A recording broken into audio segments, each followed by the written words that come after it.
I'll record too. Right. Now it is telling us these things because and it has also, you have to agree that you will be recorded. Do you see agreement that it will be recorded?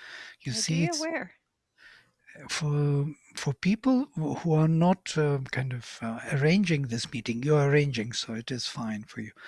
But whoever is invited, they have to give their consent that it will be recorded. So they know that whatever they say may be used against them. Can you give me permission to Sure. record, Vladimir? Thanks. Yeah. All right. Today, let me open this. Here it is. So we stopped somewhere here. Shreyan dravyamayad yajnat jnana yajna parantapa sarvam karma kilam partha jnane parisamapyate.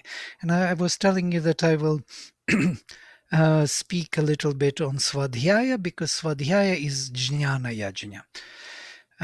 Better Shreyan dravyamayad yajnat, from the sacrifice made by with physical objects. Dravya is physical object, made from physical objects. So we make sacrifice with something like possessions or some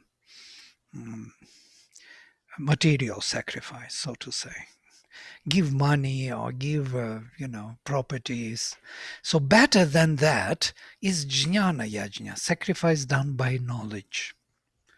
Sarvam karma khilam partha jnane parisamapyate, because all the action without remainder turns into the knowledge experience. And I consider this to be very indicative of what we really do here in this manifestation. We are acquiring kind of knowledge experience. It's that which will stay with us. The rest is only the means. We think we do something, that we build something, that we created something, but that is done by nature, it seems, according to the Gita. Prakriti is doing all that. And of course, we assign to ourselves that we are the doers and we believe that we did, but we were used by the force of nature. And because we are part of that nature, our bodies, our minds, our vitals are part of that universal nature, which is through us building whatever she needs to build. And we believe that we were engaged, and we were engaged, of course, but in another way. So we were learning something about ourselves through this activity. And that is what we acquire. That is the result we arrive at. All action turns to be or ends up in the knowledge experience, in self-realization. Everything is done for this purpose. It makes sense, no? Suddenly, living so long, suddenly all makes sense that we did it because we acquired some understanding how we function, how the spirit is present, how nature works, and the rest was only the means.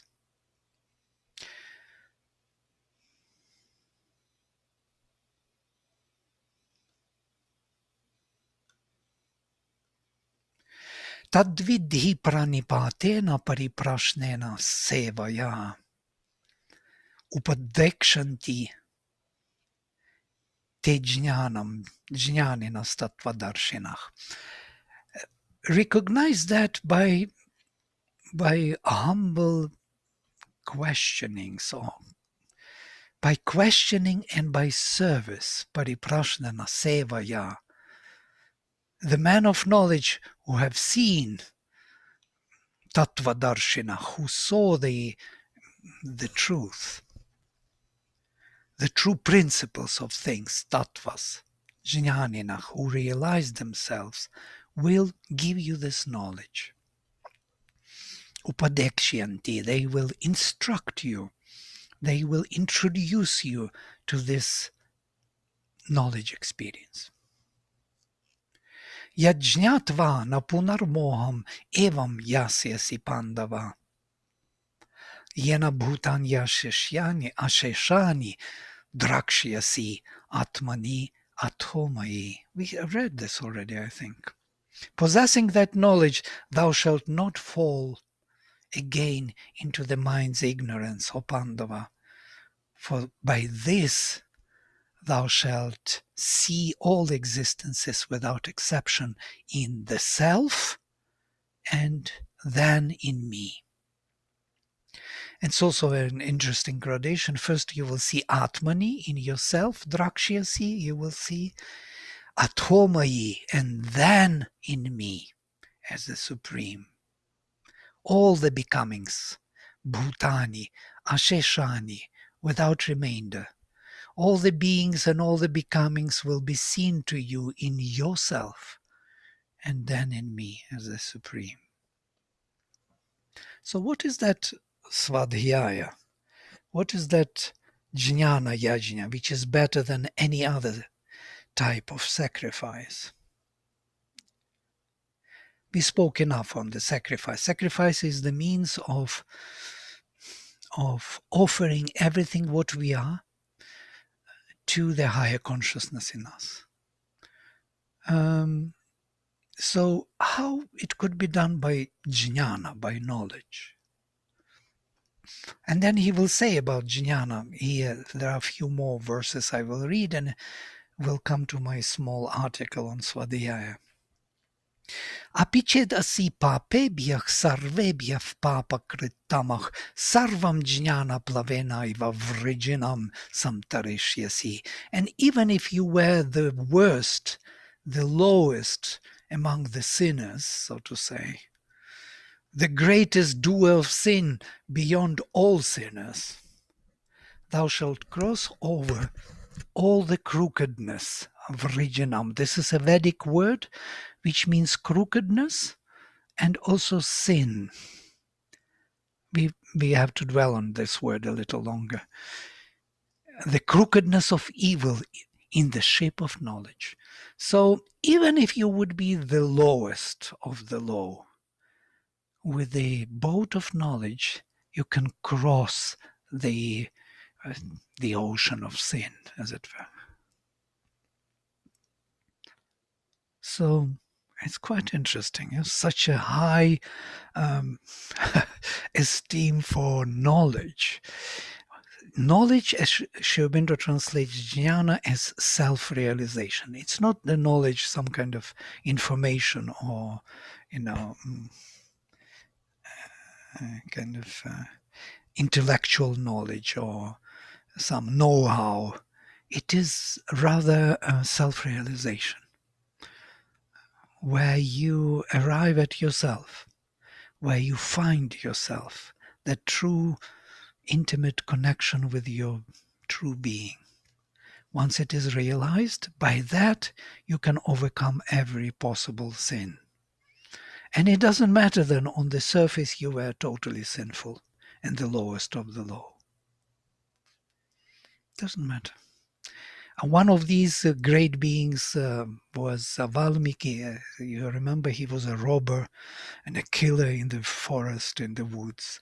And then he turned to be the greatest of the rishis and wrote the whole composed Ramayana. Ramayana is one of the greatest epics in the world. Sri Aurobindo puts Valmiki on the first place among all poets. It's the greatest poet of all times. And he was a robber in the woods.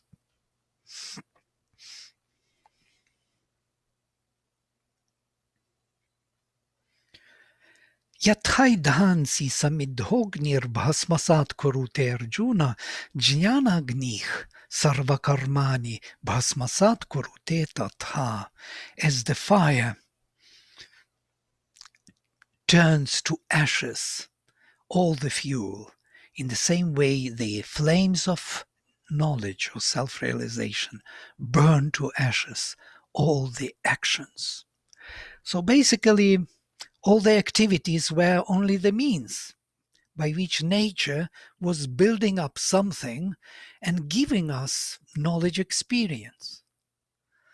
We were engaged, we were a part of that process. We thought we did something immense and important, though it was nature who did all that. And we learned from it something about ourselves and the future possibilities of manifestation. I know it sounds so strange when we speak this way. It's kind of another language. But we are following this vision and see how far we can go with it. Nahi jnanina sadrisham pavitram iha vidyate tat svayam yoga samsiddhah kalenatmani vindati. There is nothing which is equal in purity to knowledge. There is nothing in the world equal in purity to knowledge. The man who is perfected by yoga finds it of himself in the self by the cause of time. Tat svayam yoga samsiddhah kalenatmani vindati. He realizes it or finds or discovers that knowledge within himself. Being successful in yoga. I was making presentation in our retreat on yoga and what is to be actually united, yes? And this unification of all our parts of being is actually yoga, where there is no more discrepancy, there is no more contradiction between my mind, my heart, and my will. They go together. And that can be achieved only when it is centered around our inner being. When inner being takes charge, then all these elements, all these members of consciousness can actually unite and be as one.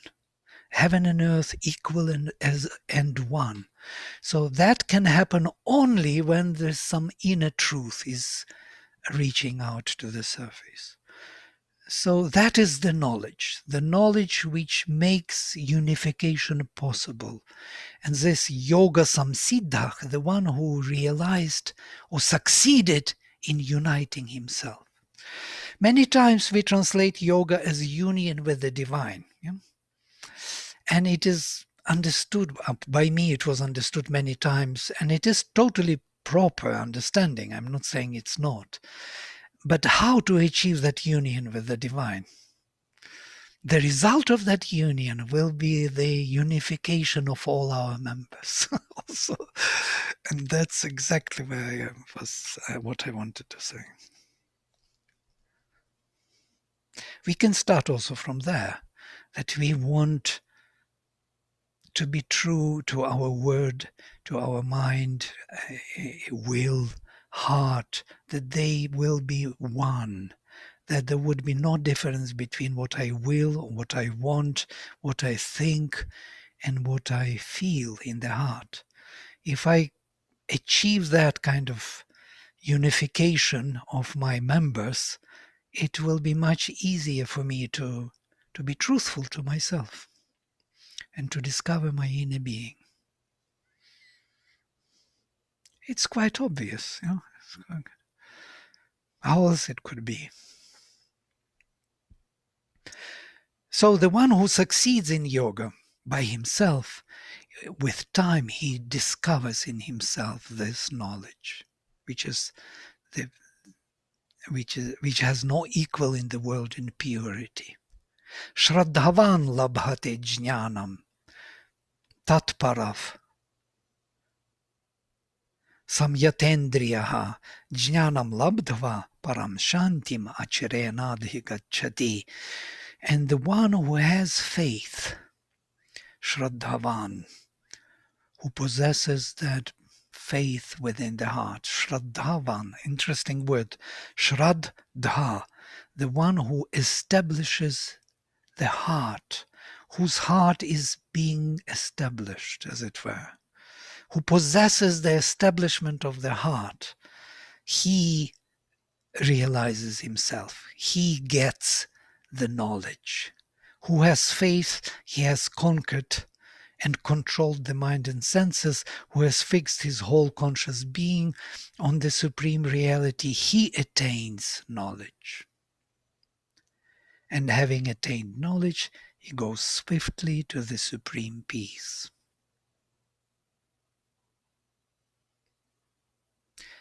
So now I will come to what is Swadhyaya before we finish the chapter. Or maybe I will finish the chapter, only three shlokas are left, and then I will come to this topic of Swadhyaya. What is this jnana yajna, knowledge by, sacrifice by knowledge? Ajnascha shraddadhanascha samshayatma vinashyati nayam lokosti na paro na sukham samshayatmanaha. Yoga samnyasta karmanam, jnana samchinna samshayam, atmavantam na karmani nibadhananti dhananjaya, tasmad ajnana sambhutam, hritstham jnana sinatmanah, chitvainam samshayam yogam, atishthotishta bharata. The one who doesn't have knowledge, ajnana, or ajnah, ashraddadhanascha, who has no faith, samshayatma, whose self is doubtful, who doubts himself, vinashyati, he perishes. Nayam lokosti, there is no this world, naparo, there is no other world, nasukham, there is no happiness, samshayatmanah, of the one who is in doubt. So we are praising doubt as the way of, inquiring and finding the truth, but the doubt is actually the biggest enemy of jnana yajna, of the sacrifice by knowledge. The doubt. Doubting. For the doubting person who doubts himself, there is no this world or another world, there is no happiness. There is, because he will doubt everything. He will doubt even this world. Is it real? Or maybe that world is not real. Or maybe I'm not happy. Maybe I am happy. I do not know what it is. I'm not sure. Is this a happiness or is that happiness? We know that state very well. We've been there quite often. So we know how it is.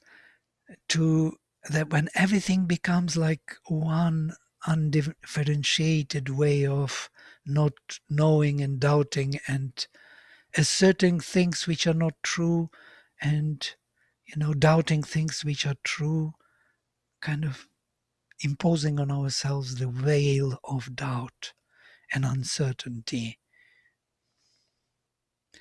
But the one whose yoga samnyasta karmanam, jnana samchinna sanshayam, atmavantam na karmani nibadhananti dhananjaya.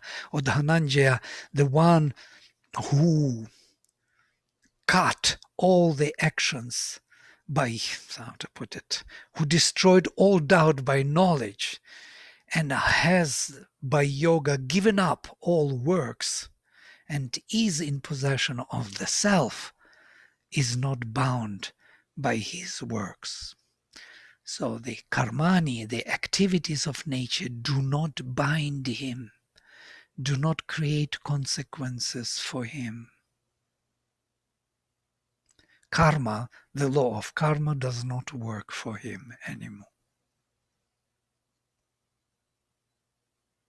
It works for the part of nature which he represents. Yes, it will do there its work. But for him, who is already aware of himself, it really does not matter much. Tasmat ajnana sambhutam hritstham jnana sinatmanach chitvainam samshayam yogam atishthotishta bharata. Therefore, arise, uttishtha, O Bharata. resort constantly to yoga, yogam atishtha, follow yoga, come to yoga. Yoga, what again, yoga, that yoga of unification of all the members around the divine center. Having cut away with the sword of knowledge, this perplexity born of ignorance, this doubt. Why that perplexity comes from the vital worlds, the vital worlds and forces and energies. They want us to be uncertain because these are the gateways for them to come in and to possess us and to use us as their food for their own self-enjoyment. And all our life is given to them through these doubts and uncertainties and perplexities. So this is the chapter 4. So chapter 3 ended, kill the enemy, kama rupam, that which took form of desire.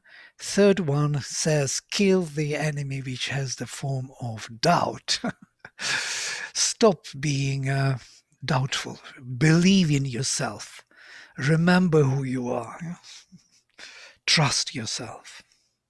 Shraddhavan labhate jnanam. Only the one who believes in himself gets the knowledge, self-realization.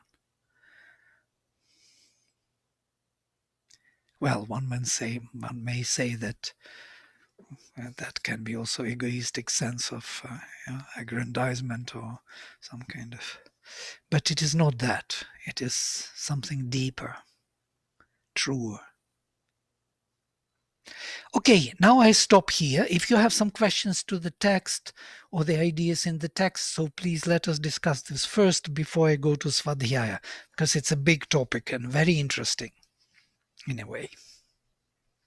At least for me as a linguist, I'm very interested in that, how that Swadhyaya, learning by oneself can do the... Oh, did we do this already? Because I have déjà vu. We talked a little bit about it, but we didn't go through your paper, as I recall. Okay. Your article. Would you like to do this, or maybe we do something else? We can see where it brings us. It was a plan before, but now it may change. I think it would be good to do, Vladimir, to go through your paper. Yeah. All right. Yes. Great. Thank you. So, okay, I will then look into this Swadhyaya, what it means, this Jnana Yajna. I have written several articles on it, and the easiest version of it is here. So I kind of looked into it deeper, and I found different sections. There is the whole section in Taittiriya Aranyaka on Swadhyaya alone. And Swadhyaya, as we know, it is reading the text which you know perfectly by heart. Suppose you know some poem by heart, and then you sit quietly in lonely somewhere space where nobody can disturb you and read it to yourself. One may ask, why should one do this? If you know a poem perfectly by heart, why to read to yourself something? Because you want to connect to that experience. And we know it. We even have to read it to our surface being to reconnect our surface being with the inner being. Yeah? That is the means by which we acquire that inner connection. So the whole Indian tradition was built on this Swadhyaya, learning or reading the text which you know perfectly by heart to yourself. Swadhyaya literally means self-learning or reading for oneself. It is a kind of recitation which one does for oneself as a means of a spiritual quest, searching after the spiritual knowledge realization. It was of a sacrificial and meditative nature, different from Padapatha and Kramapatha. These are ways of reciting the text in the Veda. They're just learning by heart. Learning by heart is one thing, but reading the text to oneself and observing it with the mind is totally different. It's a sacrificial activity or ritual. So you, on one side, you become the word. On the other side, you become the mind. And this mind and word, heaven and earth, are united within you, as it were, and you get a new experience. Swadhyaya is depicted as Brahma Yajna in Taittiriya Aranyaka as a sacrificial act done by rishis who, by desiring yajna, received it from Brahma Swayambhu. Swayambhu means self-existent creator. So the 7 rishis are the sons of Brahma Swayambhu. And by performing it, they made gods again sinless, apahata papmanah, who thus went back to heaven, Svargam Lokam Ayan, and the rishis themselves joined the abode of Brahman, Brahmanah Sayujyam, Rishayoga Chan. So it seems that we lost the oneness, and that oneness could be restored through Swadhyaya. It's by this reconnecting the higher consciousness with the lower expression of it within ourselves, within one body, as it were, that we could liberate the gods, fallen gods, into this lower hemisphere and bring them back to their self-awareness, as it were. And the rishis themselves, by fulfilling that act, return to their origin. It is distinguished from other kinds of sacrifice. There are 5 kinds of sacrifice are mentioned in the Brahmanas, and this, especially this Taittiriya Aranyaka. You see, I'm giving here the reference to the Gita, exactly chapter 4, which we just read, to this particular section on Swadhyaya.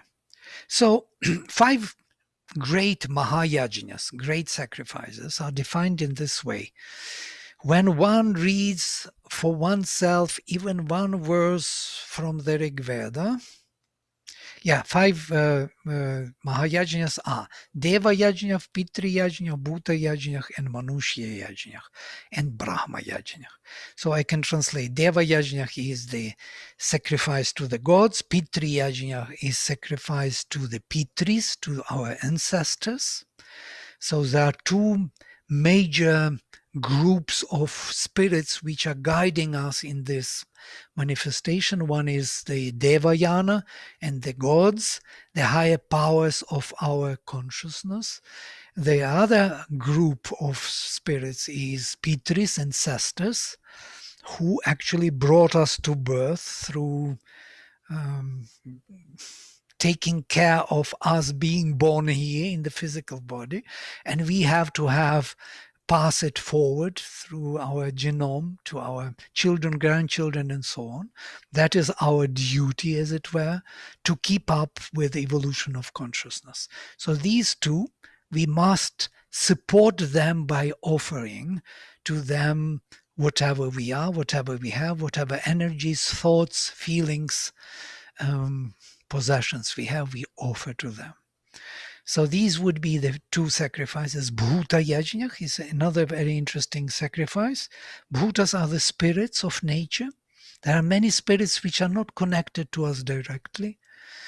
All kinds of spirits in nature, in the forest, in the mountains, in the rivers, and so on and so forth. And Manushya Yajna. Manushya Yajna is the human world where certain activities of sacrifice are to be made. For example, like giving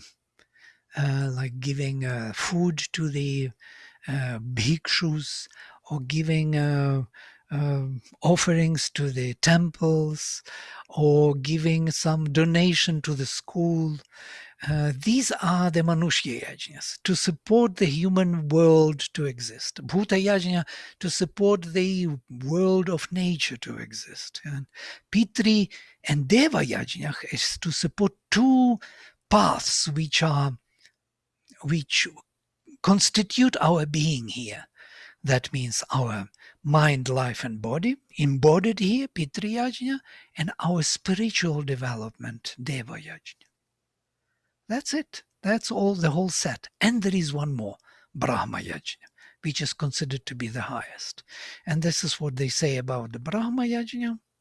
When one reads for oneself even one verse from Rigveda, Yajurveda, or Samaveda, then the Brahma Yajna is performed. So what is this reading for oneself, one verse? That I read it to myself. I use it as the means to reconnect with that spirit which this particular verse represents.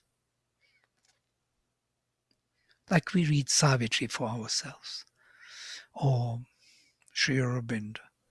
Whenever I start reading Sri Aurobindo, I immediately feel a connection. I do not know how it is, but it is tangible. It's just there in the words. Somehow his words represent his consciousness. You could feel it. It's not something, I am not thinking it. I'm not imagining it. It's tangibly coming by itself. I don't need to even call to it. You know? Just few sentences of Sri Aurobindo from whatever writings. Somehow it's present through those words. So that is that connection which we are seeking. And once that connection is made, then the sacrifice is taking place. The change of understanding is taking place. The new experience is on the way. So Taittiriya Aranyaka quotes from Rigveda explaining the meaning of Swadhyaya.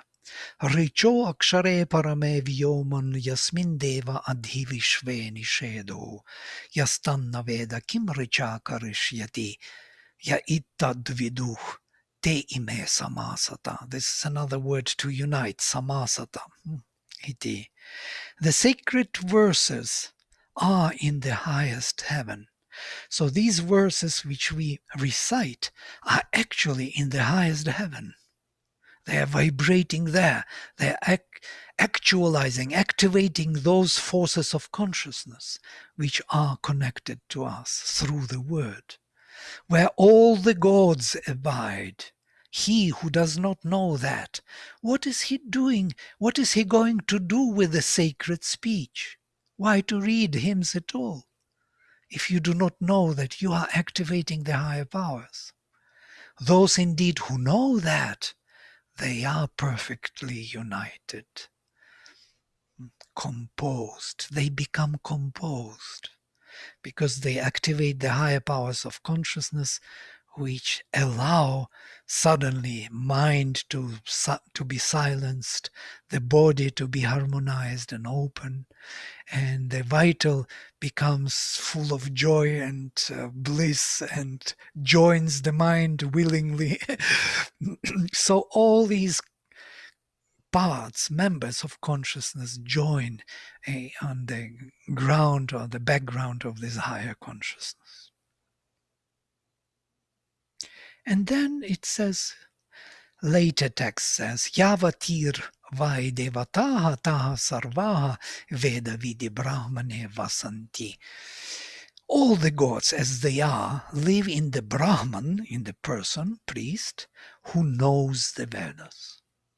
Sayana comments that they live in man, Brahman, because of him reciting and understanding the Vedic mantras. Pathato arthatascha, from reading and from the meaning. Reading and meaning both are important. Meaning is heaven, reading is earth. Word is earth, understanding is heaven. And then they build up that connection between heaven and earth. If understanding is not there, only reading, it's not enough. sacrifice will not be maintained. It won't be effectuated to the extent it should be. And since the mantras exist in the speech of the reader, which he knows perfectly by heart, and in the mind of the knower, which he doesn't know yet, but he is just looking at it and wanting to know it, mantrach sarve dietuch vaci vedituch manasicha vartante. All the gods, therefore, also live in him, given a life space by those mantras ekasmin mantre ekaiko devatav pratipadyate. In each mantra, one by one, the gods, the higher powers of consciousness are being activated.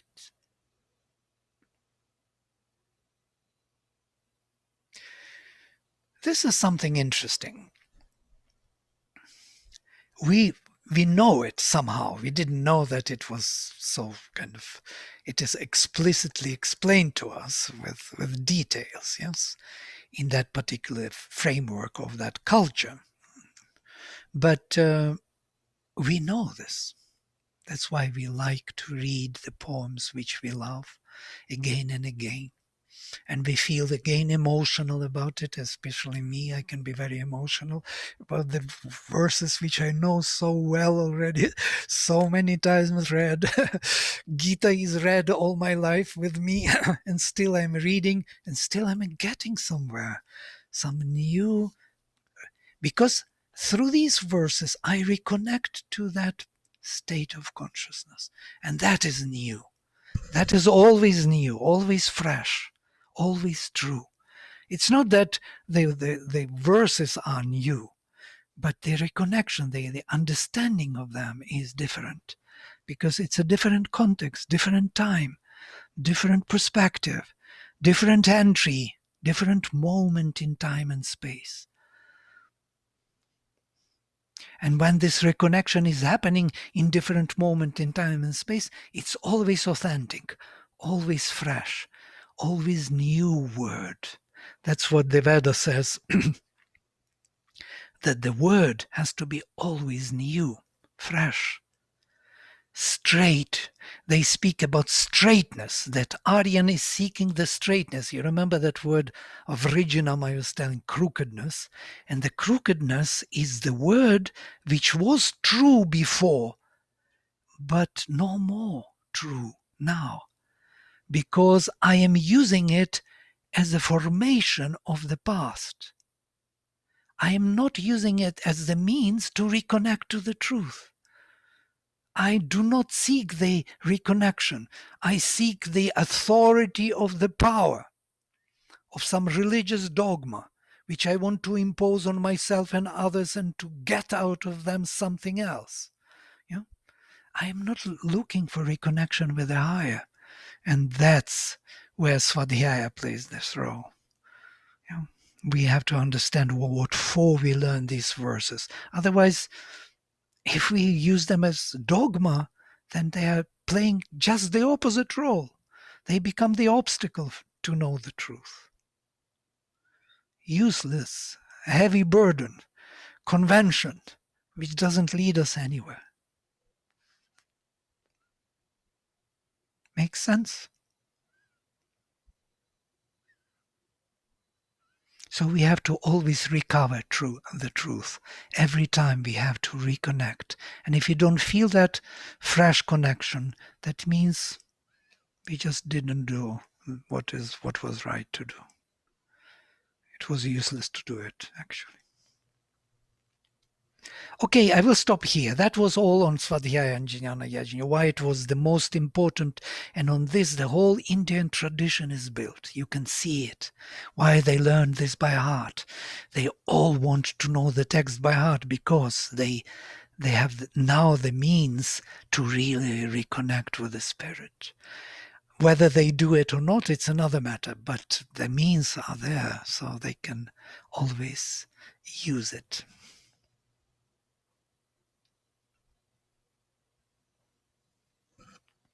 Okay, I stop. If you have some observations, questions, ideas, impressions, please go ahead. Well, I think it's just wonderful that this knowledge has come down through Indian sacred texts and so on to us. And I think in the West, we think more of opening to, rather than to the gods, as such, we open to forces like peace or joy or ananda. But I think Indians are so open to this idea of seeing everything in terms of the gods. And I think your explanation helped us to understand how we can open to these gods, whether we call them gods or forces. They're accessible to us through this wonderful methodology that has come down through the ages and is still so very, very relevant. I remember when I think it was on Orville's 50th birthday, we did the reading of Savitri around the world. And Shadavan, who is, of course, in charge of Savitri Bhavan and who's implemented this, she told us to read the text in a certain way, out loud and very slowly. And it was just so powerful. It was just like, it was really like connecting to something extraordinary. And I can always, it's something you can experience so simply. And all this reminds me of that. Yeah, thank you. Yeah, it is the means by which, and Mother beautifully explains also this as even read, somebody asked, should we read Savitri if you don't understand what it is all about? She says, read slowly. That was Mother's, no hurry. And these words like seed powers, they enter into your brain and they create there. That's what we heard from Alok beautifully also. He mentioned this again. They create in you, he says new neurons. Mother didn't speak about neurons, but it creates in you a capacity in your mind to understand the text. Text itself creates a capacity in you to understand its meaning. This is the Swadhyaya's meaning of why we do it. So those powers connected to the text, to the consciousness of the poet who created it, are being activated. And you may join those experiences, those states of consciousness. You know, Vladimir, it was reminded me of once in India, I had the opportunity to visit one of these schools, ancient schools, and it was actually a school where young boys were being taught how to create the fire in different ways, the moon symbol, the sun, very young boys, like 5, 6, 7. And so it was really all about kind of the fire ceremony, but they were also concurrently being taught the Rig Veda, the mantras of the Rig Veda. And what was interesting is, you know, as they were being taught, the boys, we could observe the boys were reciting, and they were either kind of nodding or tapping or swaying as they were saying it. But to my understanding, they were not being taught the meaning of the verses. They were just, if you were, as you were saying, they were learning the recitation, but it almost seemed by the tapping, by the nodding, by the swaying, that those verses were being embodied, were going into them, even if they didn't know the meaning at the time. And it was really interesting. And I know that, you know, obviously later in life, that there's the period of actually contemplation and meditation around them. But it was a very curious uh, practice that they were going through. By the way, yes, it's very true. This kind of particular, either with movement of the head, because when they learned the by heart, the teacher was putting either a head on his head, and was because accentuation has to be remembered by physical body or with the hand. There are several ways. Nambudiri doing with the head in the Kerala. So in different regions, they do different ways of remembering it physically. It has to go into the physical body, the text. The idea which I heard many times in India that the text should not be understood. It has to be just known by heart, and that creates everything what we need here to create. So you just recite it properly with no mistake. There has to be perfect text. And then the aim of the sacrifice will be kind of achieved. I disagree with this. Principally disagree.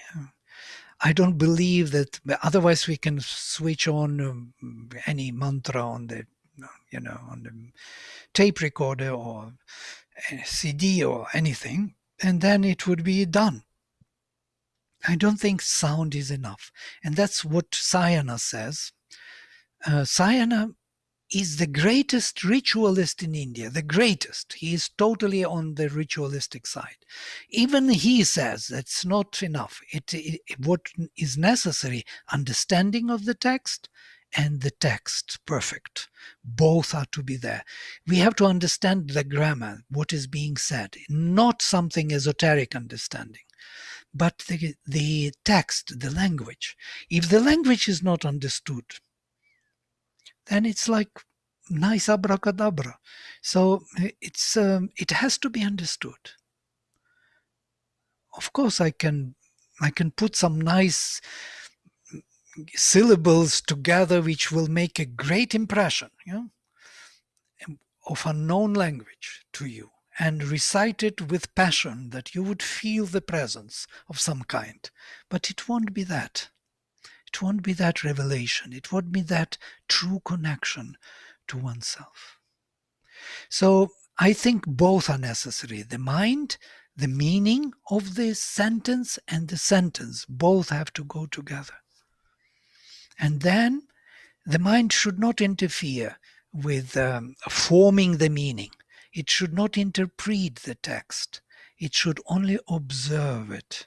Observe and understand what it says, and then wait for the meaning. The meaning has to arrive, because that connection is the meaning. Meaning is not in the mind. Meaning is that connection. If it is happening, then we get it. And it is always fresh and always new and always true. So this is what we understand by Swadhyaya. At least I understand by it this way. Vladimir, from which place is this? Is this your own thing, or is it from a particular... No, it's Taittiriya Aranyaka, the whole chapter on Swadhyaya, third chapter on Swadhyaya in Taittiriya Aranyaka. It is described in details how you have to do, how to sit, to prepare yourself, you have to recite, what is to happen. And Sayana gives immense, beautiful commentaries on it. Which explains what really happens. You see that Swadhyaya is happening all the time in our life. There's something in us which observes some activity in our life in one way or another. Why we read books, or I don't know what, novels, or why we watch movies, for that matter. What is happening when we watch movie? Suddenly we become emotional. We feel overwhelmed by what happened. It didn't happen. It was there, some kind of, fiction. People go to these cinemas and come out, especially after Indian films, full of tears, all makeup, black on the face, all these ladies. Why? Why did they cry and laughed? What happened to them? It was just a fiction movie. But something happened. Their mind observed the meaning, the flow of the meaning, and in between the two, there was this energy field created, an experience. They felt the overwhelming experience in the vital. And that is the sacrifice. It is happening all the time with us. Only we just don't see it, so or take it for granted. Can we get this on the net, or is it your, On the net? What do you mean? like this document that you said, like from the Upanishads? Oh, sure, I can send you. No Oh, problem. yeah, that would be very nice. And if you can please repeat the meaning of the Swayambhu, like I think I didn't get it very clearly. Swayambhu, self-existent one, self-existent creator, Brahma Swayambhu.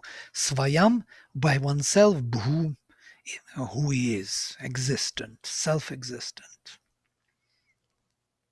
Thank you.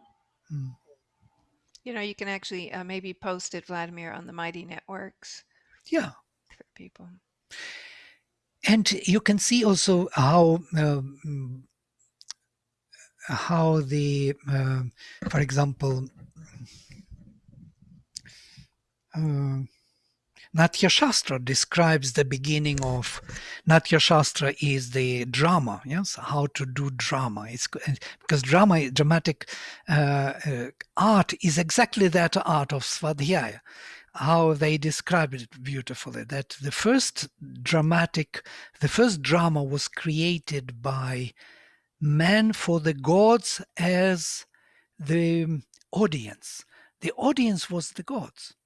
So men were engaged in such a way that they created the drama of the creation of the world, and all the gods were coming to watch the beginning of the creation.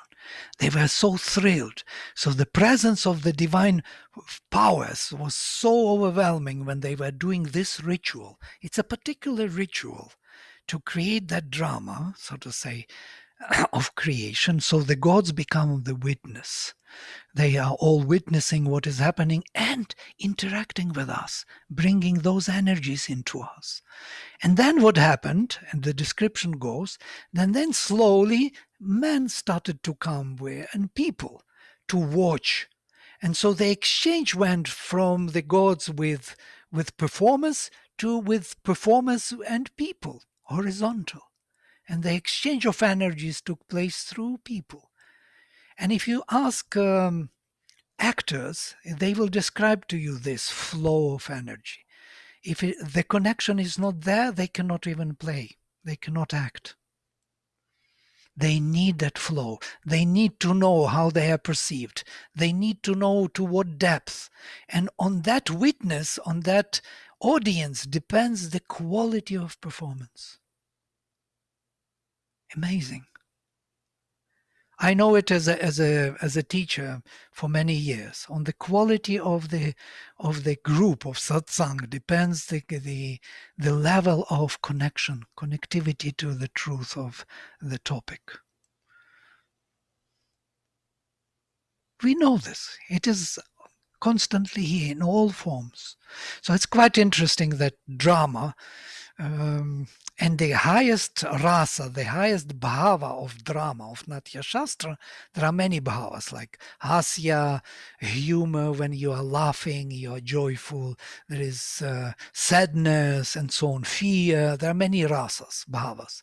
And the highest form of bhava, the feeling, the emotion, the experience is actually the bhava of existence, where you can, by the very appearance, bring the sense of the being, the beingness. You actualize the being. People feel that you are real, that you are true. So you can imagine how beautifully it is presented in the Indian tradition. It's also part of that Swadhyaya complex of the witness witnessing its own action. And in between these two, the whole experience is taking place. The energy is, it's like double connection of heaven and earth, like wind, vayu, connects heaven and earth. And by the way, vayu is considered to be yajna, the sacrifice, and that is the sacrifice. The sacrifice unites heaven and earth, makes them one and the same. And once the higher consciousness and the lower action, the higher consciousness and the power come together and become one, the sacrifice is fulfilled. The connection is made. And we become real and true. That's what we are seeking. We are seeking that connection with ourselves. Okay, great. I think I exhausted the topic already. I went another round and another round around the same. The more I will speak, the less it will be clear. So I have to stop. It's beautifully expressed, Radamir. Thank you so much. Right, thank you. Great. So we can stop here for today. I guess we are on time exactly. And next time we will take chapter 5. All right, I will close. Om Sarve Bhavantu Sukhinah Sarve Santo Niramaya Sarve Bhadrani Pashyantu Ma Kaschit Dukkha Bhag Bhavet. Om Shanti Shanti Shanti. Shri Guru Bhyo Namaha. Hari Om. Hari Om. Adiom. See you.